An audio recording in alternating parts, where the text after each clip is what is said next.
So today I thought I'd do an audit. I don't normally do audits, but this is an audit with a difference because I've actually worked here. This is what we knew as South Yorkshire Data Centre. It was originally Midland Banks, and then HSBC took us over when I worked here, or worked for Midland Bank. But you can see the data centre, it looks just like a ship. Just looks like the bridge on a ship, doesn't it? Well, it does to me anyway.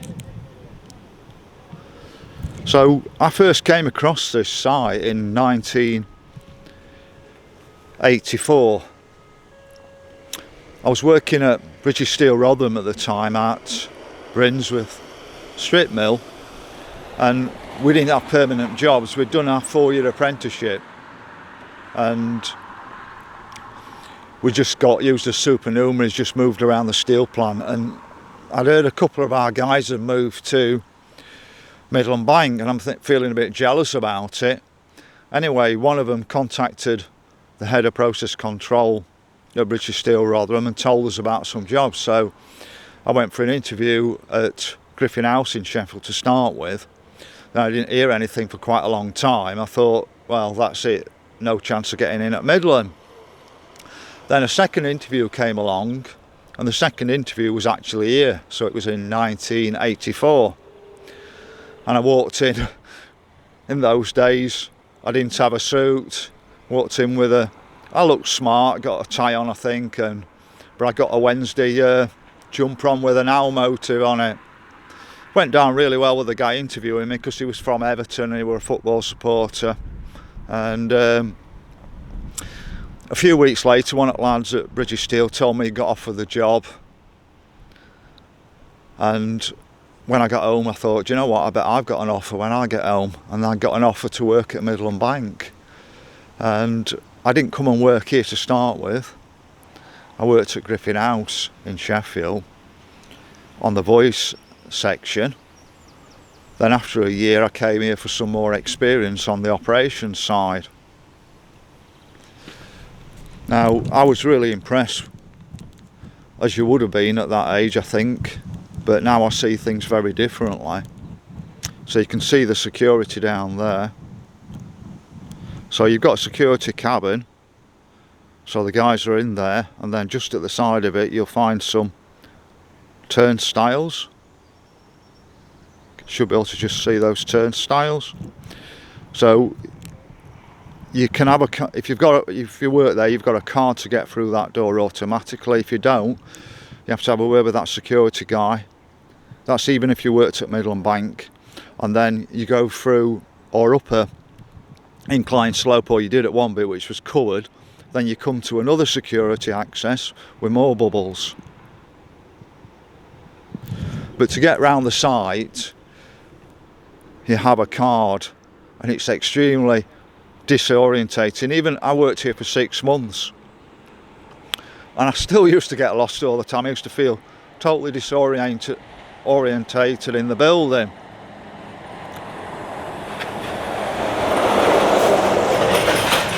But when I first came here for my first interview, I met one of the guys I worked with at Midland Bank, and he took me for a breakfast.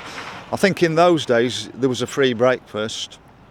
There was a good canteen or restaurant, whatever you want to call it, but we also had a pitch and putt outside, so that was really good. So I had about 6 months here on operations,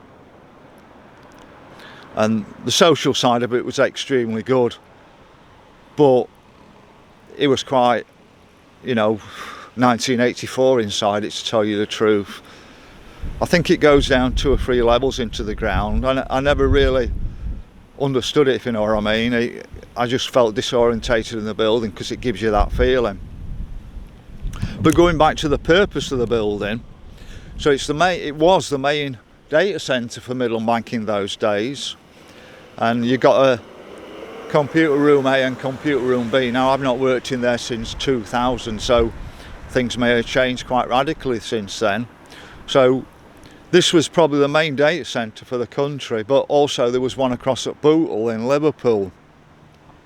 So we'd have mainframes in this side, but also in the Bootle side. So sometimes the A side would be at South Yorkshire, and sometimes the A side would be at Bootle, and then there's sometimes you'd have links between the two sites so that both mainframes were keeping up to date. And the idea is if you lost one data centre or you lost the other data centre, things carried on working as normal. There was another data centre in London at Brent which got moved to Park Street in London, but that wasn't really a main data centre anymore. I think things have moved out of London anyway, so I think things have probably changed quite radically since. But I don't know if this fencing was around when I actually used to come here. I don't know if this is a new addition, this fencing, because I can't remember the fencing around it, but you know, it's such a long time ago. But when you think about it, 1984 to me was a good year. I was out in Magaluf, Palmanova on holiday. We were travelling around Europe. We didn't need the European Union to travel around. But this was the start of what we've now got, the Orwellian type society. And like I said, I was impressed back then as a 20-year-old. I joined, you won't believe it, my first day at Midland Bank in 1985, which was 1st of April.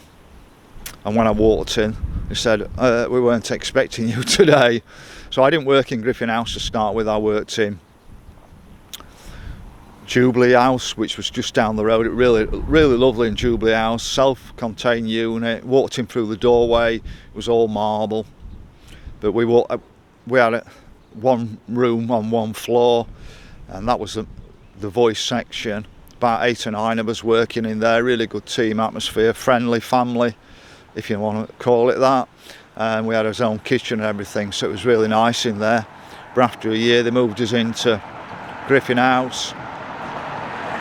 Now, Griffin House wasn't that bad in those days because we had about 3 restaurants, but by the time I left, there was about half a restaurant left. It was really poor. Everything had been asset stripped by HSBC. But just going back to this place, and then we'll have a quick walk round it. I'll do a little bit of an audit here, but I don't know if you can see that very well because it's Sod's Law, isn't it? There, so that's a door for getting vehicles in and out of the site. So it's quite a large car park, but this is the other thing. All the hardware is actually maintained on site still. But the problem is all the fault finding is now done in places like Hong Kong. I was told Poland, but somebody, Rob mentioned it was actually, I think, Hong Kong and somewhere else. So those jobs have been stripped out. Same with Griffin House in Sheffield. We had 2,000 IT jobs in Griffin House, Pennine Centre, and most of those have been stripped out now as well. But one thing is the road surfaces were a lot better when I worked down here. They're absolutely shocking, the road surfaces down here now. I think this is Maple Road down here, not 100% sure. But for all you auditors out here, it quite clearly says across there, private property. And you know, I'm not a great fan of auditors because, you know, people have got a job to do. They're very sensitive about this site because I'm guessing it's still pretty important. And there is a sign there that quite clearly says private property. So walking up to the actual security guys and banging on the window and, you know, playing dumb, you know, don't work. So I think that means South Yorkshire Group Data Centre.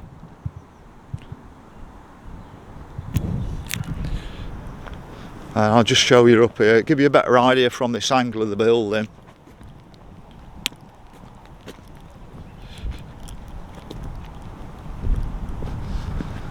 And there's actually an entranceway on this side which I've never noticed before as well. I think this is new to what I ever remember. But it looks really well maintained still. Still looks like it did in 1984, to tell you the truth.